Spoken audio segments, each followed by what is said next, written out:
حبيبنا وشفيعنا ومولانا محمد عبده ورسوله.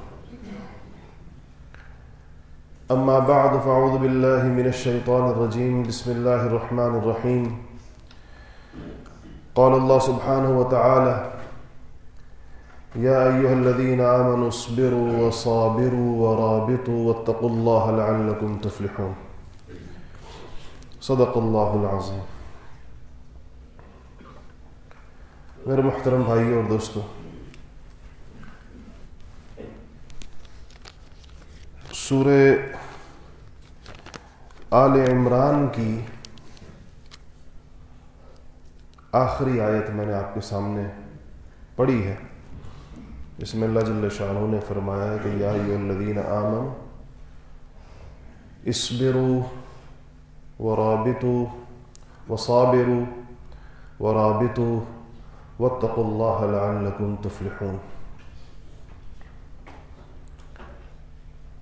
مفسرین نے لکھا ہے کہ اس آخری آیت میں پوری سورت کا خلاصہ بیان کر دیا گیا، اور یہ سورت قرآن پاک کی طویل صورتوں میں سے، جو سب سے لمبی صورتیں ہیں قرآن پاک کی، ان میں سے ایک سورہ آل عمران بھی ہے. اور یہ سورت کے مضامین اگر آپ دیکھیں گے تو اس میں کفار کے ساتھ مسلمانوں کے مقابلے، مختلف جنگیں اور اس کے نتائج، اللہ جل شانہ کی مدد، نصرت اور اس کی تائید، مسلمانوں کا طرز عمل اور نصرت الہی کا باعث بننے والی چیزیں، اللہ تعالیٰ کی مدد رخصت کر دینے والی اور اٹھا دینے والے اعمال، ان سب چیزوں کا بیان آپ کو سورہ آل عمران میں ملے گا، اور اس کے ساتھ بنی اسرائیل کا طرز عمل اور اللہ جل شانہ کی ان سے ناراضگی کے اسباب. تو قرآن پاک تو ہمارے لیے ایک ایسی کتاب ہے جو ہر قسم کے حالات میں کھول کر رہنمائی لینے کی چیز ہے، کہ انسان پر انفرادی، ذاتی یا نجی زندگی کے اندر بھی کوئی حال آ جائے، کوئی مشکل آ جائے، کوئی مرحلہ آ جائے تو قرآن اس کی رہنمائی کرتا آیا ہی اس لیے. اور قوموں پر بھی جب مختلف احوال آ جائیں تو اللہ جل شانہ ہر مرحلے کے لیے انسانیت کو جو پیغام دینا ہوتا ہے اور مسلمانوں کو جو کچھ بتانا ہوتا ہے قرآن پاک میں بتاتے ہیں. پچھلے 2-3 دن ہمارے ملک میں بڑے ہیجان خیز گزرے، اور ذرائع ابلاغ کی تیز رفتاری کی وجہ سے وہ چیزیں جو پہلے لوگوں کو ہفتوں میں پتہ چلتی تھیں، دنوں بعد پتہ چلتی تھیں، وہ اب سیکنڈوں اور لمحوں میں پتہ چل رہی ہوتی. اور تیز رفتار ایک ابلاغ ہے، تیز رفتار ایک فلو آف انفارمیشن ہے غیر معمولی قسم کا. اس کی وجہ سے اثرات بھی زیادہ مرتب ہوتے ہیں، اور لوگوں پر کو اس معلومات کے اس سیلاب میں درست اور غلط ہر قسم کی خبریں کثرت سے مل رہی ہوتی ہیں اور اپنے اپنے اثرات مرتب کر رہی ہوتی ہیں. خبر کی دنیا کو ایک سائنس بنا دیا گیا ہے، اور خبر لکھنے کا ڈھنگ یا نشر کرنے کا طریقہ اور اس سے جو اثرات مرتب ہو سکتے ہیں، اس پر بڑی محنت ہوتی ہے. کبھی آپ کا اس دنیا کے لوگوں سے واسطہ پڑے تو آپ کو پتہ چلے گا کہ ایک ہی بات کو بیان کرنے کے کتنے طریقے ہو سکتے ہیں، اور ہر طریقے کا کیا اثر ہوتا ہے جو مرتب ہوتا ہے. اس پر بڑا غور کیا جاتا ہے اور بڑا سوچ سمجھ کر اس کے عنوانات کا انتخاب کیا جاتا ہے. مسلمانوں کے پاس ایسی صورت میں قرآن پاک سب سے بڑی رہنمائی کی چیز ہے، اور نبی کریم صلی اللہ علیہ وسلم کے مبارک ارشادات ایسے موقعوں پر بڑی ہی تسلی کا باعث بنتے ہیں۔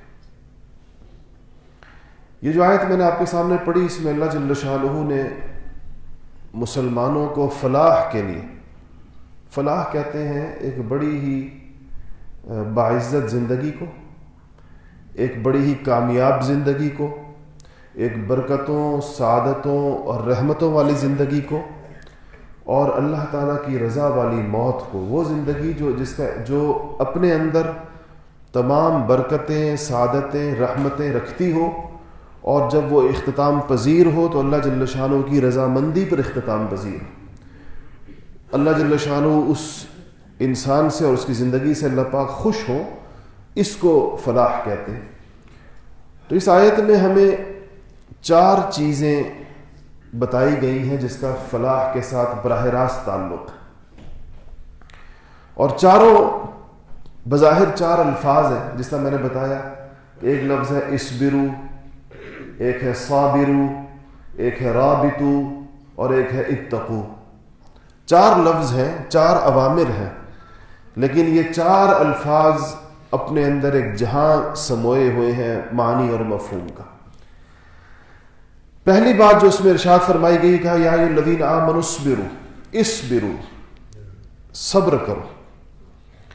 صبر پر یہاں ہم نے بہت دفعہ گفتگو کی اور بڑی تفصیل کے ساتھ کی ہے۔ ہمارے ہاں اردو میں صبر کا مفہوم تھوڑا محدود اور مختصر سا ہے۔ ہم صرف تکلیف پر صبر کرنے کو، کسی مصیبت پر صبر کرنے کو، کسی آزمائش پہ صبر کرنے کو صبر کہتے ہیں۔ ہمارا اردو کا محاورہ ہی ایسا ہے، اس میں اس جو لفظ کے اندر جو وسعت ہے اس کو ہم نے تھوڑا سمیٹ دیا ہے۔ عربی میں اور پھر خاص طور پر شریعت کی اصطلاح میں صبر کا مفہوم بہت وسیع ہے، جس کا خلاصہ اگر میں آپ کو بیان کروں تو وہ تین چیزیں ہیں۔ ایک مصیبت پر صبر ہے، بالکل یہ بھی اس کا مفہوم اور اس کا معنی ہے کہ انسان کو مصائب کے اوپر، مشکلات کے اوپر، تکلیفوں کے اوپر اس کو صبر کرنا چاہیے۔ ایک انسان کے اندر جو جذبات پیدا ہوتے ہیں مختلف قسم کے، مثلا انسان کے اندر اللہ پاک نے غصے کی کیفیت رکھی، ایک اندرونی جذبہ، اور انسان کے اندر اللہ جل شانہ نے خواہشات رکھی ہیں، یہ بھی اس کے اندرونی جذبے ہیں۔ اپنے ان اندرونی جذبات کا مقابلہ کرنا اور ان کو حدود شریعت سے باہر نہ نکلنے دینا، یہ بھی صبر کہلاتا ہے۔ اور باہر کی چیزوں کی طرف سے اگر اس کے اوپر کوئی یلغار ہو، خواہ وہ شیطان کی طرف سے ہو کہ اس کو اس کے باہر کچھ چیزیں دکھائی جا رہی ہوں، کچھ چیز اس کے جسم سے باہر کا اس کا تعلق ہے، اس پر انسان استقامت کے ساتھ کھڑا رہے اور غیر شرعی چیزوں کی طرف نہ جائے، یہ بھی صبر کہلاتا ہے۔ جو اس کے کام کرنے والے کام ہیں، معمولات ہیں اس کے، اللہ تعالیٰ کی اطاعت کی چیزیں ہیں، نیکیاں ہیں، اس پر استقامت اختیار کرنا، یہ بھی صبر کہلاتا ہے۔ انسان نے ایک معمول شروع کیا ہے تو وہ معمول جاری نہیں رہ سکتا جب تک وہ صبر نہیں کرے۔ مثال کے طور پر آپ کو اللہ کی توفیق سے تہجد پر اٹھنے کی توفیق شروع ہو گئی، آپ کو ملنا شروع ہو گئی، تو اب اس تہجد پر برقرار رہنا، اس تہجد کی عادت پر، تہجد کے معمول کو کنٹینیو رکھنا، اس کو جاری رکھنا، یہ صبر کی عادت کے بغیر نہیں ہو سکتا، کیونکہ آپ کو کسی دن اٹھنے کا دل چاہے گا، کبھی نہیں چاہے گا، کبھی آپ کو رات کو سونے میں تاخیر ہو جائے گی، کبھی آپ بر وقت سوئیں گے، کبھی صبح آپ کا سر بھاری ہوگا، کبھی ہلکا ہوگا، کبھی موسم زیادہ ٹھنڈا ہوگا، کبھی زیادہ گرم ہوگا، کبھی مناسب ہوگا۔ تو حالات تو انسان کے اندرونی بھی اور بیرونی بھی متغیر رہتے ہیں، بدلتے رہتے ہیں، ایک جیسا حال نہیں ہوتا، لیکن ان تمام احوال کے اندر اپنے معمول کو پورا کرنا یہ صبر کہلاتا ہے، اور یہ بہت بڑی نعمت ہے اللہ جل شانہ کی، اس کو استقامت بھی کہتے ہیں۔ یہ اللہ تعالیٰ جس کو عطا فرما دے، بزرگان دین کا مقولہ ہے کہ جو استقامت ہے یہ 1000 کرامتوں سے زیادہ افضل ہے. کرامت آپ سمجھتے ہیں نا کس کو کہتے ہیں؟ وہ جو بزرگوں کے ہاتھوں پر اللہ پاک بعض ایسے چیزوں کو کر دیتا ہے جو عام عادتاً نہیں ہوتی، خلاف اسباب کچھ چیزیں وقوع پذیر ہو جاتی ہیں، اس کو کرامت کہتے ہیں. تو بزرگوں نے لکھا ہے کہ 1000 کرامتوں پر افضل ہے استقامت، اگر کسی کو اللہ پاک نصیب فرما دے کہ کچھ بھی حالات ہوں وہ اس کے معمولات کے اوپر اثر انداز نہ ہو. نبی کریم صلی اللہ علیہ وسلم نے فرمایا ہے کہ اللہ تعالیٰ کو سب سے زیادہ جو اعمال پسند ہے، احب الاعمال الی اللہ ادومها، اللہ پاک کو وہ اعمال بہت زیادہ پسند ہے جس پر بندہ پابندی سے استقامت اختیار کرتا ہے، جس کو بندہ تسلسل کے ساتھ کرتا ہے بغیر چھوڑے ہوئے. یہ اعمال اللہ جل شانہ کو بہت زیادہ پسند ہے. ایک اور جگہ پر آپ نے ایک صحابی سے فرمایا کہ اپنی چیزوں پر مداومت اختیار کرو. مداومت دوام سے ہے، دوام بھی پابندی اور کے ساتھ. وَإِن قَلَّ، چاہے کم ہو، تھوڑی چیزیں رکھ لو لیکن پابندی کے ساتھ کرو. اسی لیے بزرگوں نے لکھا ہے کہ کوئی آدمی 100 دفعہ کوئی ورد اپنے لیے متعین کر لے کہ میں کلمہ طیبہ دن میں 100 دفعہ پڑھوں گا، تو یہ 100 دفعہ پڑھے اور روز پڑھے اور ساری عمر پڑھے، یہ اس سے بدرجہ بہتر ہے کہ ایک دفعہ بیٹھ کر 1 کروڑ دفعہ پڑھ لے، پھر کبھی نہ پڑھے، پھر دوبارہ نہ پڑھے. اس سے یہ زیادہ بہتر ہے کہ بندہ ایک معمول متعین کرے اور اس کو پورا کرے. تو جو معمول کو پورا کرنا ہے یہ بھی صبر میں آتا ہے. درود شریف پڑھیے گا.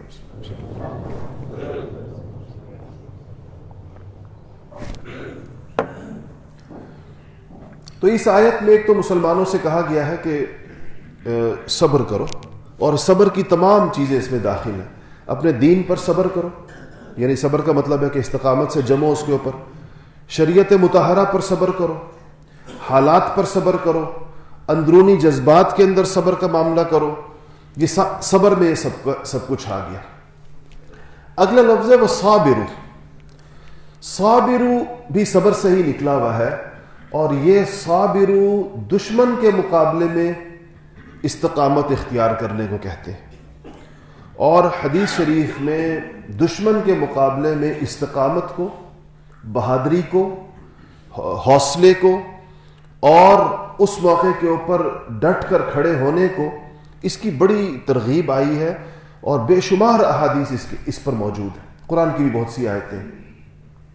جا بجا اللہ جل شانہ نے فرمایا کہ پیٹھ مت دکھاؤ، بھاگو مت، اور افراتفری مت پھیلاؤ، اور مسلمانوں کے درمیان ایسے حالات مت پیدا کرو جس سے لوگوں کے حوصلے پست ہو. نبی کریم صلی اللہ علیہ وسلم نے بعض صحابہ کو بڑے اہتمام سے کچھ نصیحتیں فرمائی ہیں، اور ان نصیحتوں کو ان صحابہ نے بڑے اہتمام سے روایت بھی کیا. خاص طور پر جو نصیحتیں کسی کو اکیلے میں کی ہیں اس کو حضرات صحابہ پوری کیفیت کے ساتھ ذکر کرتے ہیں. کوئی کہتا ہے کہ میرا ہاتھ پکڑ کے رسول اللہ صلی اللہ علیہ وسلم نے مجھے یہ فرمایا. کوئی کہتا ہے نبی کریم صلی اللہ علیہ وسلم نے مجھے 10 باتیں ارشاد فرمائیں. کوئی کہتے ہیں نبی کریم صلی اللہ علیہ وسلم نے مجھے 7 باتیں فرمائیں. ایسے ان کے لوح دل کے اوپر وہ نصیحتیں نقش تھیں کہ نہ انہوں نے اس وقت اس کا کوئی نوٹ لیا تھا، نہ انہوں نے اس کو اپنی ڈائری میں نوٹ کیا تھا، نہ انہوں نے اس کو کوئی یاد کرنے کا ایسا، لیکن یاد ان کو رہیں ساری عمر. اور جتنے بھی لوگوں کو جب بھی بیان کیا ان حضرات نے تو ایک ہی الفاظ کے اندر کیا، چاہے وہ عمر کے اپنے ابتدائی حصے میں بیان کیا یا درمیانی حصے میں کیا یا آخری حصے میں کیا، ایک بندے سے کیا یا مجمع سے کیا، انہی الفاظ میں حضرات صحابہ ان نصائح کو بیان فرماتے ہیں. حضرت معاذ رضی اللہ تعالیٰ عنہ فرماتے ہیں کہ مجھے میرے حبیب محمد مصطفیٰ صلی اللہ علیہ وسلم نے 10 نصیحتیں فرمائیں. وہ 10 کی 10 نصیحتیں بہت عجیب و غریب ہیں، بڑی شاندار ہیں، اور بڑی اس کے الفاظ کا چناؤ بڑا زبردست ہے. لیکن اس پر ہم کبھی انشاءاللہ الگ سے بات کریں گے. آج اس میں سے صرف ایک نصیحت جو ہمارے اس موضوع سے براہ راست متعلق، وہ 6 نمبر، ان 10 نصیحتوں میں سے وہ 6 نمبر کے اوپر ہے، جس میں آقا علیہ الصلوۃ والسلام نے حضرت معاذ سے فرمایا کہ وَإِيَّاكَ وَالْفَرَارَ مِنَ الزَّحْفِ وَإِنْ هَلَكَ النَّاسِ. کہا کہ معاذ کبھی بھی میدان جنگ میں پیٹھ مت دکھانا، بھاگنا مت، وَإِنْ هَلَكَ النَّاسِ، چاہے تیرے سارے ساتھی مر جائیں، کوئی بھی نہ بچے، تب بھی تو ڈٹا رہے، یہ تیرا مزاج اور تیری طبیعت ایسی ہے۔ اور یہ جو زحف میں یعنی جنگ میں اور لڑائی میں جو فرار ہے، یہ کبیرہ ترین گناہوں میں سے کہا گیا جب آ جائے تو۔ لیکن آپ صلی اللہ علیہ وسلم نے اس کی تعلیم بھی ارشاد فرمائی۔ ایک موقع پر آپ ایک جنگ میں تشریف لے کر گئے اور پورا دن انتظار کیا کہ لشکر آمنے سامنے ہوں، لیکن وہ نہیں ہوئے، سامنے نہیں آئے، یہاں تک کہ سورج غروب ہو گیا۔ تو آپ نے صحابہ سے فرمایا کہ جنگ مانگو مت، اللہ تعالیٰ سے عافیت مانگو۔ اللہ تعالیٰ سے کیا مانگو؟ عافیت مانگو، جنگ مت مانگو اللہ پاک سے، لیکن جب آ جائے تو پھر ڈٹ جاؤ۔ اگر آ جائے تمہارے اوپر مسلط کر دی جائے، پھر بزدلی کا کوئی رستہ نہیں، پھر مسلمان کے پاس پیٹھ پھیرنے والی کوئی چیز نہیں۔ ویسے حکم یہ ہے کہ عافیت مانگو اللہ جل شانہ سے۔ تو وہ صابروں میں دشمن کے مقابلے میں اللہ جل شانہ نے یہ کہا کہ انسان میں ایک پوری استقامت کے ساتھ اپنی پوزیشن کے اوپر کھڑا ہونا۔ تیسری بات فرمائی وہ رابطو ربط الخیل سے ہے یہ لفظ، اور یہ قرآن میں اس سے ملتی جلتی آیت وَأَعِدُّوا لَهُم مَّا اسْتَطَعْتُم مِّن قُوَّةٍ وَمِن رِّبَاطِ الْخَيْلِ، رباط وہی لفظ ہے، تُرْهِبُونَ بِهِ عَدُوَّ اللَّهِ وَعَدُوَّكُمْ۔ رباط کہتے ہیں اسلامی سرحدوں کی حفاظت کے لیے چاق و چوبند رہنا،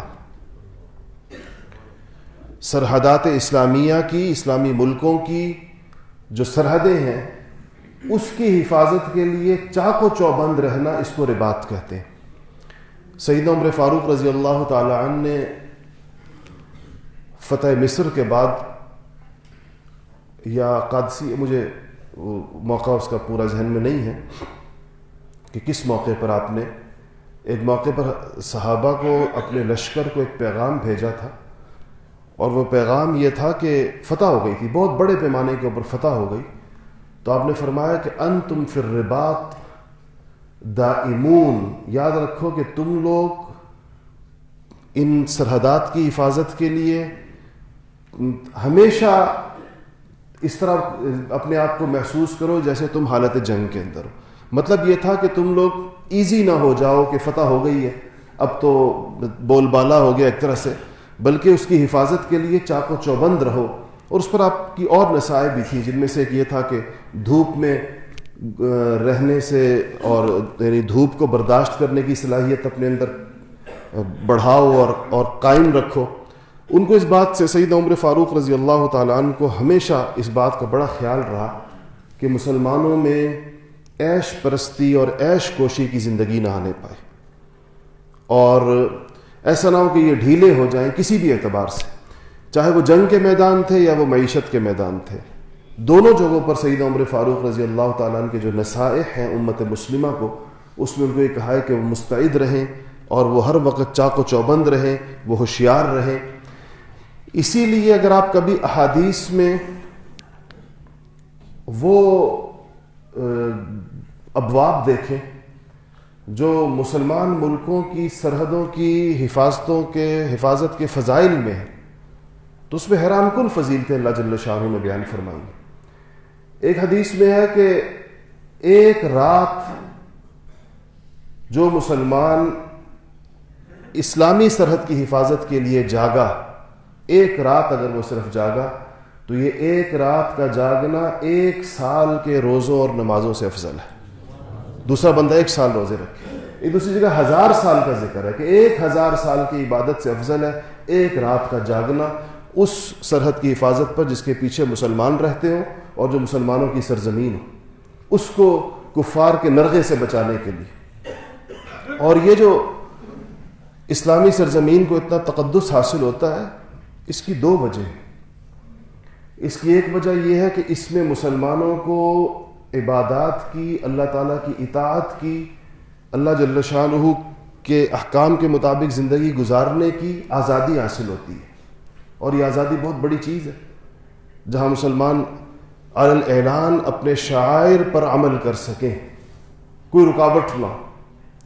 اور دوسرا، اس کو تقدس اس لیے حاصل ہے کہ اس سرزمین پر مسلمانوں کے لیے اللہ جل شانہ کے نظام کو نافذ کرنے کا موقع ہوتا ہے، اس کے امکانات ہوتے ہیں، اس کے لیے وہ سرزمین گویا کہ تیار ہوتی ہے اس بات پر کہ اللہ جل شانہ جو مسلمانوں کے اوپر جو اپنے نظام کے نفاذ کی جو ذمہ داری عائد کی ہے، وہ ظاہر بات ہے کہ ارض اسلام پر ہی ہوگی، کہ ارض کفر پر تو نہیں ہو سکتی۔ اس لیے اس سرزمین کو ایک خاص قسم کا تقدس حاصل ہو جاتا ہے بوجہ ان دو اہم ترین باتوں کے، جو جس کا اندازہ بندہ وہاں کر سکتا ہے، اس کا صحیح اندازہ لگا سکتا ہے جہاں پر یہ امکانات موجود نہ ہوں۔ تو تیسری چیز فرمائی ورابطو، کہ تم لوگ مستعد اور تیار رہو، اس میں کسی قسم کی کوتاہی مت کرو۔ اور چوتھی چیز فرمائی واتقوا اللہ، اور اللہ پاک سے ڈرو۔ جو ظاہر ہے یہ واتقوا اللہ ان تینوں کے اندر، اسبرو میں بھی اور صابرو میں بھی اور رابطو میں بھی، تینوں کے اندر یہ کار فرما ہو، لعلکم تفلحون، تاکہ تمہیں فلاح والی زندگی حاصل ہو جائے۔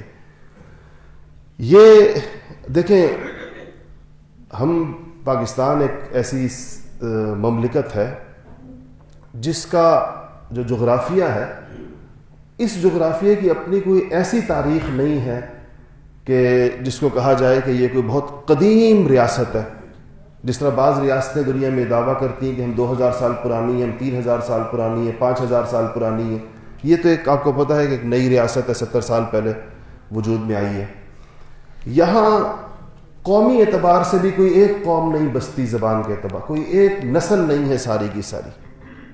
یہاں مختلف نسلوں کے لوگ آباد ہیں، یہاں مختلف زبانوں کے لوگ آباد ہیں، مختلف تہذیبوں کے لوگ آباد ہیں، کلچر مختلف ہے ایک دوسرے سے، حتیٰ کہ تاریخ مختلف ہے ایک دوسرے سے، ہر قوم اپنی کوئی اور تاریخ بیان کرتی ہے۔ اس مملکت کو وحدت اور یکجہتی کے دھارے کے اندر اگر کوئی چیز لا سکتی ہے، وہ تو صرف اور صرف اس کا مذہب ہے اور اس کا دین، اور تو کوئی قدر مشترک نہیں ہے۔ اگر کوئی اور قدر مشترک ہو تو وہ یہ دو تین چیزیں دنیا میں ہوتی ہیں۔ دنیا میں لوگ جغرافیائی وحدت کی بنیاد پر بعض اوقات اکٹھے ہوتے ہیں، بعض اوقات لسانی وحدت کی بنیاد پر اکٹھے ہوتے ہیں، بعض اوقات کسی تاریخی قدر مشترک کی بنیاد پر اکٹھے ہوتے ہیں، بعض اوقات نسلی بنیاد پر کہ کہتے ہیں خون ایک ہے اور اوپر آباء و اجداد ایک ہیں، اس کی بنیاد پر۔ یہ دنیا میں عام طور پر لوگوں کے اکٹھے ہونے کی وجہ ہوتی ہے، اور اسی بنیاد پر اس کی لوگ دعوت بھی چلاتے ہیں۔ ہمارے ہاں اس مملکت کی تقویم ایسی ہے کہ اس میں سے کوئی چیز بھی موجود نہیں ہے۔ ایک ہی چیز موجود ہے، اور وہ یہ ہے کہ ہم سب اس مملکت کا اکثریتی مذہب، اور بڑا غیر معمولی اکثریتی مذہب جو ہے وہ اسلام ہے، اور یہ سب کے سب محمد الرسول اللہ صلی اللہ علیہ وسلم کے نام لیوا، اکثریت ان کی ایک بہت بڑی تعداد، اتنی بڑی تعداد میں کہ اس تعداد میں پوری دنیا میں بہت تھوڑے ممالک ہوں گے، ہیں بہت سارے ہیں، لیکن پھر بھی ایک باقی دنیا کے مقابلے میں کم ملک ایسے ہیں جن کو یہ فضیلت حاصل ہے۔ تو ایک تو ہمیں اپنی اس قومی اور نظریاتی اساس کو فراموش نہیں کرنا چاہیے، اس کا کوئی متبادل نہیں دے سکتے ہم لوگ۔ ہمارے ہاں جس طرح آج کل کہا جاتا ہے نا، ایک اور کوئی نیا بیانیہ دیا جائے، اس کے علاوہ کوئی صورت نہیں ہے اس پورے کے پورے ملک کے تمام طبقات کو اور تمام اس کے قطاعات اراضی کو اور تمام نسلوں کو اور تمام قوموں کو اور تمام زبانوں کو اور تمام صوبوں کو وحدت کی ایک لڑی میں رکھنے کے لیے اسلام کے علاوہ کوئی اور صورت نہیں۔ دوسری بات یہ کہ جب بھی اس قسم کے حالات آ جائیں، جس طرح کہ پچھلے 2-3 دن سے ہمارے ملک میں ہیں، تو آپ غور کریں کہ ہمیں حوصلہ کیا چیز دیتی ہے، وہ کون سی چیز ہے جو ہمیں کھڑا رکھتی ہے، وہ کون سی چیز ہے جو ہمارے اندر عزم اور بہادری اور شجاعت اور جوش اور ولولہ پیدا کرتی ہے۔ تو آپ غور کریں تو وہ اللہ جل شانہ کے وعدے، اللہ تعالیٰ کی امید اور نصرت کی، اللہ کی نصرت اور مدد کی امید، اور مسلمانوں کی تاریخ، یہی چیز مسلمانوں ہمیں کھڑا رکھتی ہے۔ اور اس کے علاوہ کس چیز سے ہم حوصلہ لیں؟ ہمیں اس چیز سے حوصلہ ہوتا ہے کہ اگر ہمارا دشمن ہم سے 5 گنا بڑا ہے تو ہمارے پاس وہ مثالیں موجود ہیں کہ ہم نے اپنے سے 100 گنا بڑے دشمن کو شکست دی ہے۔ اگر ہمارے پاس یہ خیال آتا ہے کہ ہمارے دشمن کے وسائل ہم سے زیادہ ہیں، تو ہمیں صحابہ کی وہ فقر کی جنگیں اور غزوات یاد آتی ہیں جس کے اندر جو تھوڑے بہت مال کے ساتھ اہل ایمان جب کفر کے مقابلے میں صف آرا ہوئے تو انہوں نے صفوں کی صفیں الٹ دی. اگر ہمیں کبھی یہ خیال آتا ہے کہ دنیا ہمارے ساتھ نہیں ہے تو رسول اللہ صلی اللہ علیہ وسلم کی وہ تنہائی یاد آتی ہے جس ماحول میں آپ نے دعوت دی تھی اور پوری دنیا ان کی مخالف تھی. دنیا میں اس وقت تک پیغام اسلام کا نہیں پہنچا تھا. اور صرف دنیا ہی نہیں، جب آپ ہجرت کے لیے تشریف لے جا رہے تھے اور مدینہ والے آپ کو لینے کے لیے آئے تھے تو حضرت عباس نے بیعت عقبہ کے موقع پر انصار مدینہ سے کہا تھا کہ تم ایک ایسے شخص کو اپنے ساتھ لے کر جا رہے ہو جن کے پیچھے جنگیں آئیں گی، اس لیے کہ عرب بھی ان کے مخالف ہیں اور عجم تو ان کے مخالف ہے ہی ہیں. تو انصار نے اس موقع پر بڑی بہادری اور عزم کے ساتھ کہا تھا کہ ان کی جنگیں ہم ایسے لڑیں گے جیسے کہ ہم اپنی جنگیں لڑتے ہیں. تو اب یہ چیزیں ہیں جو ہمیں پرعزم رکھتی ہیں، جو ہمارے اندر ایک مثبت خیالات پیدا کرتی ہیں.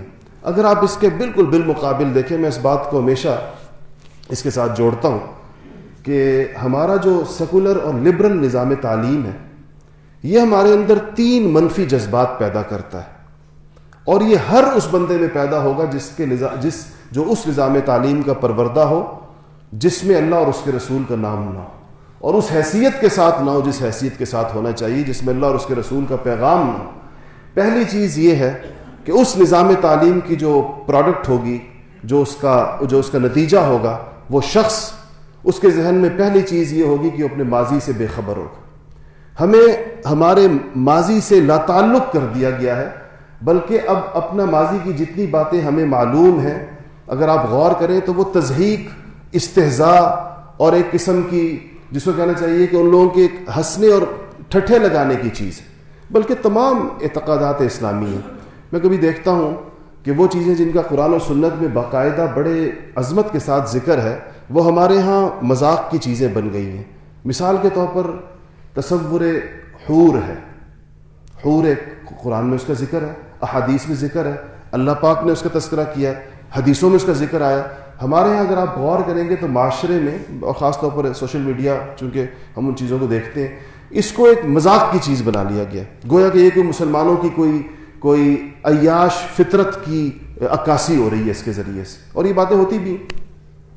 اسی طرح آخرت کی جتنی چیزیں جو مراحل آخرت کے بارے میں آئے ہیں ان کو وہ بھی ہمارے لطیفوں کا اور ہماری خود مسلمانوں کے اندر ایک ہمارے ٹھٹھے اور مخول کی چیز ہے. تو پہلی چیز یہ میں ان کا ذہن میں پیدا ہوتی ہے کہ اپنے ماضی سے بے خبری، اپنی تاریخ سے نابلد. آج ہم کتنا واقف ہیں اپنی تاریخ سے؟ آج ہمیں حضرات صحابہ کی غزوات کا، حضرات صحابہ کے واقعات کا، پھر 1400 سالہ اسلامی تاریخ کا ہمارے ذہن میں کیا نقشہ اس کا موجود ہے؟ اگر ہے تو منفی نقشہ ہے. مسلمان فاتحین کے بارے میں ہمیں لطیفے پتہ ہیں، ہمیں مسلمان بادشاہوں کی عیش و عشرت کے قصے پتہ ہیں، ہمیں ان کے حرم میں موجود لونڈیوں کی تعداد پتہ ہے، ہمیں ان کا اسلامی آرکیٹیکچر کو یا کسی اسلامی طرز تعمیر کو اگر انہوں نے کہیں فروغ دیا ہے تو اس پر ہمیں تنقید کرنی آتی ہے. یہی صرف ہماری معلومات ہے تاریخ کی، ایک یک طرفہ کیسٹ جس سے پتہ چلتا ہے گویا 1400 سالوں میں مسلمانوں نے کبھی کوئی عروج کا دور دیکھا ہی نہیں، اور کبھی مسلمانوں کی اجتماعی زندگی قابل رشک رہی نہیں ہے. اور بادشاہوں کے قتل و غارت کے واقعات، ان کے داخلی خلفشار، یہ ایک عمومی تصویر ہے جو آج ہمارے ہاں مسلمانوں کے ماضی کے حوالے سے پڑھائی جاتی ہے. باقاعدہ تعلیم کا حصہ ہے. ہمارے بچوں کا ذہن ایسے خود بخود نہیں بنایا گیا ہے، باقاعدہ یہ اپنے ماضی سے لا تعلق کرنے کے، اپنے ماضی پر شرمسار کرنے کے لیے، اپنے ماضی سے ان کا رشتہ توڑنے کے لیے. تو ایک تو صحیح ماضی سے بے خبری ہے، اور غلط ماضی کی ایک غلط انٹرپریٹیشن وہ ذہن کے اندر ڈالی گئی ہے. یہ ایک پہلی چیز ہے جس کا تعلق ماضی سے. ہمارے لبرل نظام تعلیم کا جو فاضل ہوگا اس کی دوسری چیز یہ ہے کہ وہ اپنے حال سے متنفر ہوگا. اس کو مسلمانوں کی کمیاں، کوتاہیاں، نالائقیاں، نااہلیاں نوک زبان پر ہوں گی، اور مسلمانوں کے اندر موجود خوبیوں سے وہ قطعا ناواقف ہوگا. اس امت میں جو خیر الامم ہے، جس کو اللہ نے فرمایا، جس کو امت وسط کہا ہے اللہ پاک نے، جس کو نبی کریم صلی اللہ علیہ وسلم نے اپنی امت قرار دیا ہے، وہ اس کی کسی خوبی کا ذکر نہیں کرے گا. اس کی کوئی خوبی اس کو معلوم نہیں ہوگی، اس کو صرف اس کی برائیوں کی فہرست معلوم ہوگی.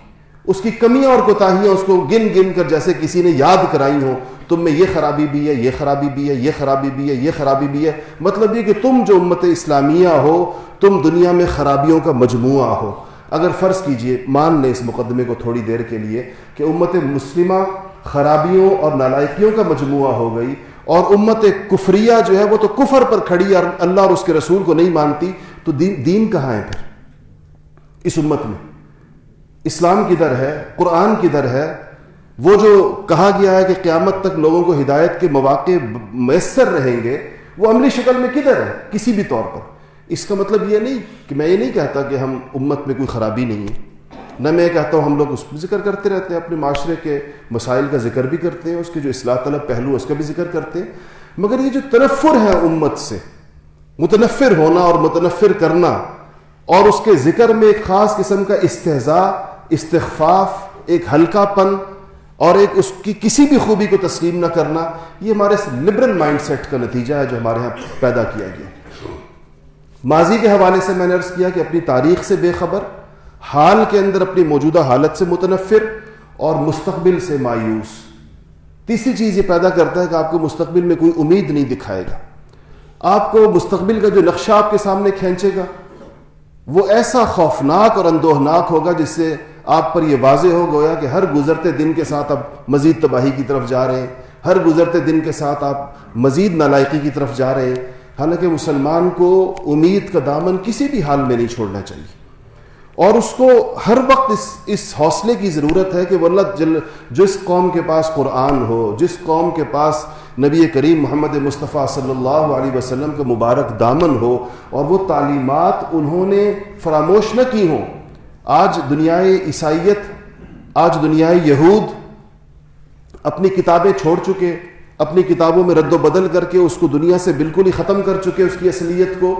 اپنے نبیوں کی سیرت محفوظ نہیں رکھ سکے، اپنے نبیوں کے اخلاق کی کوئی جھلک نہیں دکھا سکتے، اپنی تعلیمات میں کوئی ایک وحدت اور سچائی نہیں دکھا سکتے. وہ تو پرعزم ہوں اور وہ تو پورے ولولے اور حوصلے کے ساتھ ہوں، اور وہ جن کا دامن نبی کریم صلی اللہ علیہ وسلم کے دامن سے جو لوگ وابستہ ہوں اور اللہ تعالیٰ کی وحدانیت پر جو یقین رکھنے والے ہوں اور اللہ جل شانہ کے نظام پر جو یقین رکھنے والے ہوں، وہ مایوس اور دل گرفتہ ہوں. یہ کیسے ہو سکتا ہے؟ یہ اسی وقت ہو سکتا ہے جب دنیا کفر مل کر ہمارا یہ ذہن بنانے کی کوشش کرے اور ہم مسلمانوں کو یہ چیز باور کرانے کی کوشش کرے. اور یہ جو دور گزرا پچھلا، آج سے 50-60 سال پہلے، جب ساری مسلم دنیا جو ہے وہ کالونیز کی شکل میں تھی، استعمار کی اور سامراج کی، اس دور میں یہ محنت اصل معنوں کے اندر ہوئی ہے، جہاں جہاں جتنا موقع ملا. اور وہ لوگ تیار کیے گئے مسلمانوں میں، نہ صرف تیار کیے گئے بلکہ ان کو مسلمانوں کی قیادت سونپی گئی کہ مسلمانوں کی قیادت ایسے لوگوں کو سونپی جائے گی جو اپنے ماضی سے بے خبر ہوں گے، جو اپنے حال سے متنفر ہوں گے اور جو اپنے مستقبل سے مایوس ہوں گے. ایسے لوگوں کو مسلمانوں کی قیادت دی جائے گی، انہی کو مسلمانوں کا سیاسی، عسکری، تمام قسم کی قیادتیں انہی کے حوالے کی جائیں گی. اور پوری امت اسلامیہ میں، یہ صرف ہمارا پاکستان کا، ہم تو ہمارے ہاں تو پھر بہت، میں جب باقی اسلامی دنیا کے احوال کو دیکھتا ہوں تو بالکل یہ سمجھتا ہوں کہ سب سے زیادہ بہتر صورتحال پھر بھی ہمارے ہیں باقیوں کی نسبت. عرب دنیا میں جو صورتحال ہے اس وقت، اور بہت سے عجیب ملکوں میں جو صورتحال ہے، اور سینٹرل ایشیا کے ملکوں میں جو صورتحال ہے، اس سے پاکستان کی صورتحال بدرجہاں بہتر ہے. اور اس کی وجہ آپ لوگ چاہے اس حقیقت کو تسلیم کریں یا نہ کریں، اس کی وجہ وہ آزاد پرائیویٹ دینی نظام تعلیم ہے جس نے مسلمانوں میں ان چیزوں کو زندہ رکھا ہے، چاہے جو بھی حالات رہے. وہ جو یہ اس کا کریڈٹ اگر جاتا ہے تو یہ ان لوگوں کو جاتا ہے جنہوں نے اپنی اولادوں کو بغیر کسی اسکوپ کے، بغیر کسی دنیاوی فائدے کے اپنی اولادوں کو علم دین کے لیے وقف کیا. حالانکہ جب وہ اپنے بچوں کو اس کام کے لیے وقف کر رہے تھے ان کو اچھی طرح پتہ تھا کہ اس کا کوئی دنیاوی ثمرہ ان کو نہیں ملے گا. یہ سرکار کے کاغذات میں ان پڑھ کے لائیں گے. یہ چاہے 20 سال قرآن، حدیث، تفسیر، فقہ، اصول فقہ، عربی ادب، لٹریچر، دنیا جہان کے مضامین پڑھ لیں گے اور اس کے اندر کئی پی ایچ ڈی جتنی اہلیتیں اور صلاحیتیں پیدا کر لیں گے. سرکار ان کو ان پڑھ کہے گی اور ان کے لیے تمام مادی اور دنیاوی ترقی کے دروازے بند رہیں گے. یہ اس کا علم ہونے کے باوجود، اس حقیقت سے باخبر ہونے کے باوجود مسلمانوں نے اپنے بچوں کو اس لیے ان علوم کے لیے وقف کیا کہ کہیں یہ علوم ہمارے اندر سے رخصت نہ ہو جائے. ایسا نہ ہو کہ کوئی بتانے والا نہ رہے, ایسا نہ ہو کوئی پڑھانے والا نہ رہے. اور اگر آپ نے اس کی واقعی شکل دیکھنی ہے تو آپ کو امت اسلامیہ کے بہت سے ملکوں کی سیر کرائی جا سکتی ہے جہاں پر کوئی بتانے والا نہیں, جہاں کوئی پڑھانے والا نہیں, کیونکہ وہ 60-70 سال کا دور ان پر ایک ایسا گزرا کہ اس دور میں وہ ساری چیزیں ان کے اندر سے نکل گئی. یہاں کم سے کم اس پر جو چیز آئی اس کا نتیجہ ہے کہ وہ چیزیں موجود ہیں. ہمارے ترک دوست ہمیشہ یہ بات کہتے ہیں, جب بھی بہت فریکوینٹ آنا جانا اور رابطے رہتے ہیں, جب ان کے ہاں حالات ایسے بنے کہ اب وہ اپنے نظام تعلیم کو کھڑا کرنے کی پوزیشن میں آئے, اور وہ جو مصطفیٰ کمال کے زمانے کی چیزیں جو 60-70 سال ان پر جبر و استبداد رہا, جب وہ اس سے کسی حد تک باہر نکلے, تو انہوں نے سب سے زیادہ جس چیز کا افسوس کیا اور آج بھی کرتے ہیں کہ ان کے ہاں سے دینی نظام تعلیم کے وہ جو نجی اور پرائیویٹ ادارے تھے وہ ختم ہو گئے تھے. اس کے مقابلے میں ایک نظام بنایا گیا تھا مختصر سا, اور اس نظام میں بس ایک امام کو جن چیزوں کی ضرورت پڑتی ہے, اسی لیے انہوں نے اس نظام تعلیم کا نام ہی امام خطیب اسکول رکھا تھا کہ امام بنائیں گے, خطیب بنائیں گے. امام کو قرآن پڑھنا آنا چاہیے, 5 نمازیں پڑھانی ہوتی ہیں. خطیب کو جمعہ پڑھانا آنا چاہیے, ہفتے میں ایک دفعہ اس نے آدھا گھنٹہ قوم سے خطاب کرنا ہے تو اس کو وہ آدھا گھنٹہ کی تعلیم اس کو آنی چاہیے, 5 نمازیں پڑھانی آنی چاہیے. ان کا خیال تھا یہ ایک کافی نظام مسلمانوں کے لیے, اتنا دینی علم کافی ہوتا ہے اس سے زیادہ, کیونکہ یہ تو وہ ذہن جس نے یہ نظام شروع میں دیا تھا وہ تو اس بات کو مانتا ہی نہیں تھا کہ اسلام حکومت کے لیے بھی ہے, اور اسلام عدالت کے لیے بھی ہے, اور اسلام معیشت کے لیے بھی ہے, اور اسلام معاشرت کے لیے بھی ہے, اور اسلام تعلیم کے لیے بھی ہے. یہ تو وہ مانتا نہیں تھا. وہ تو کہتا تھا کہ اسلام عبادت کے لیے, تو عبادت میں ایک امام کی ضرورت ہوتی ہے اور ایک خطیب کی ضرورت ہوتی ہے. بس ان 2 قسم کے عہدے ہیں, ان دونوں عہدوں کا ڈومین بھی بالکل واضح ہے. ایک 5 وقت کی نماز پڑھائے گا اور دوسرا جمعہ پڑھائے گا. اس کے علاوہ سوچتے تھے مسلمانوں نے کیا کرنا ہے دینی تعلیم کا, باقی زندگی تو اپنی مرضی سے گزرے گی. اپنی مرضی سے نہیں, مغرب کی مرضی سے گزرے گی. مغرب سے جو تعلیم آئے گی, مغرب سے جو نظام آئے گا, وہی کا وہی اسی نظام کے اوپر وہ زندگی گزرے گی. جب یہ ذہن ہمارے معاشرے میں, آپ بالکل انصاف کے ساتھ اس پہ غور کریں, یہ ذہن ہمارے معاشرے میں بنا ہوا یا نہیں بنا, اور یہ کہاں سے بنا ہے, یہ سوچ آئی کدھر سے ہے؟ یہ اس تعلیمی نظام سے آئی ہے جو انگریز ہمارے لیے چھوڑ کر گیا تھا یہاں پر. اس میں ہمیں یہ بتایا گیا تھا. تو اس لیے جب ہم اس مملکت کے دفاع کی بات کرتے ہیں اور ہم جب اللہ جل شانہ کی مدد اور نصرت مانگتے ہیں تو اس کی یہ بنیادیں یہ ہیں. پہلی چیز یہ کہ ہم یہ سمجھتے ہیں کہ اللہ کے نام پر بنی, اور اس وقت جب یہ ملک بن رہا تھا تو اللہ تعالیٰ کے نام پر, لا الہ الا اللہ پر اس کو بنایا جا رہا تھا, کہا یہ جا رہا تھا, یہی کہا گیا تھا. دوسرا, آج اس کے اندر مسلمانوں کو اسلام پر عمل کرنے کی آزادی ہے. مسلمان اسلام پر عمل کرنا چاہیں, تعلیم تعلم اس کی آزادی. تیسرا یہ کہ اس کے دستور میں یہ وعدہ کیا گیا ہے کہ اس ملک میں اللہ تعالیٰ کا نظام ہوگا, اور یہ ملک جو ہے وہ قرآن و سنت کے خلاف کسی قسم کے کوئی قوانین اس ملک کے اندر نہیں ہوں گے. یہ ایک وہ دستوری وعدہ ہے جو اس ملک کے قانون میں لکھا گیا ہے. یہ وہ چیزیں ہیں جو مسلمانوں کو پر امید کرتی ہیں اور مسلمانوں کو کھڑا رکھتی ہیں, اور مسلمانوں کو ایک حسن ظن اس فراہم کرتی ہیں. یہ ہماری اصل بنیاد ہے. اسی پر ہمیں کھڑا بھی رہنا چاہیے, اور اسی کے اوپر ہمیں اس کے لیے نہ صرف یہ کہ دعائیں کرنی چاہیے, بلکہ اگر کوئی آزمائش, میں نے جس طرح عرض کیا کہ رسول اللہ صلی اللہ علیہ وسلم نے فرمایا کہ جنگ مانگو نہیں, لیکن جب آ جائے تو اس کے اوپر ڈٹ جاؤ. تو جنگ مانگنی تو نہیں چاہیے, اللہ تعالیٰ سے آزمائش کا سوال نہیں کرنا چاہیے, لیکن اگر کوئی ایسے حالات ہوں تو یاد رکھیے گا کہ یہ صرف یہ کسی ایک شعبے کا یا کسی ایک ادارے کا کسی کا کام نہیں ہے کہ اس موقع پر صرف وہ داد شجاعت دکھائے گا, بلکہ جنگ قومیں اپنے اجتماعی ضمیر کے ساتھ لڑتی ہیں, اپنی اجتماعی دانش کے ساتھ, اپنی اجتماعیت کے ساتھ. اس میں ایک غیر معمولی وحدت چاہیے ہوتی ہے, اس کے اندر آپس میں ایک غیر معمولی اتفاق چاہیے ہوتا ہے, اور چھوٹی چھوٹی چیزوں کو اور عارضی چیزوں کو اور معمولی جھگڑوں کو اور اختلاف کی چھوٹی باتوں کو پس پش ڈال دیا جاتا ہے. ایسے موقعوں پر اللہ جل شانہ ہمیں ایک باعزت قوم کی طرح, ایک دلیر قوم کی طرح, اور اللہ جل شانہ ایک پورے عزم کے ساتھ کھڑی ہوئی قوم کی طرح تمام آزمائشوں کا مقابلہ کرنے کی توفیق نصیب فرمائے, اور عافیت اور امن والا معاملہ اللہ پاک ہمارے لیے پسند فرمائے. وآخر دعوانا الحمدللہ رب العالمین.